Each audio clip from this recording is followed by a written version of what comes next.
ശാസ്ത്രം, സാങ്കേതികശാസ്ത്രം, സാമൂഹികശാസ്ത്രം, ഭാഷ, maths, art എന്നീ മേഖലകളിൽ കുട്ടികളുടെ നൂതനാശയങ്ങളെ ഉൾക്കൊള്ളിച്ചുകൊണ്ട് സെന്റ് എലിസബത്ത് കോൺവെന്റ് സ്കൂളിൽ എക്സ്പ്ലോറിയം എക്സിബിഷൻ സംഘടിപ്പിച്ചു.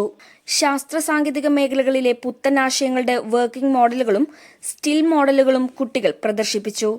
കാലാവസ്ഥ, ഭൂപ്രകൃതി, ചരിത്രം, രാഷ്ട്രീയം എന്നീ വിഷയങ്ങളെ അടിസ്ഥാനമാക്കിയുള്ള വിവിധ പ്രൊജക്ടുകൾ കുട്ടികൾ അവതരിപ്പിച്ചു. സ്റ്റാമ്പുകളുടെയും നാണയങ്ങളുടെയും നോട്ടുകളുടെയും വിപുലമായ ശേഖരണവും എക്സിബിഷനിൽ ഉണ്ടായിരുന്നു. പുസ്തകങ്ങളും ലേഖനങ്ങളും നാടകങ്ങളും വിവിധ കലാരൂപങ്ങളും എന്റർടൈൻമെന്റ് ഗെയിമുകളും എക്സിബിഷനെ മനോഹരമാക്കി. കെമിസ്ട്രി, ബയോളജി, ഫിസിക്സ് എന്നീ മേഖലകളിലെ കുട്ടികൾ പഠിച്ച തത്വങ്ങളും സാങ്കേതികതകളും അവർ വിവിധ പ്രൊജക്ടുകളിലൂടെ പ്രവർത്തിപ്പിച്ചു. എക്സിബിഷന്റെ ഔദ്യോഗിക ഉദ്ഘാടനം വെള്ളരിക്കുണ്ട് വ്യാപാരി വ്യവസായി ഏകോപന സമിതി പ്രസിഡന്റ് തോമസ് ചെറിയാൻ നിർവഹിച്ചു.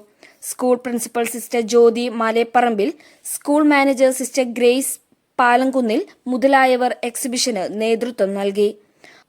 സ്കൂളിലെ നിരവധിയായ കുട്ടികളും രക്ഷിതാക്കളും എക്സിബിഷൻ ആസ്വദിക്കാനെത്തി.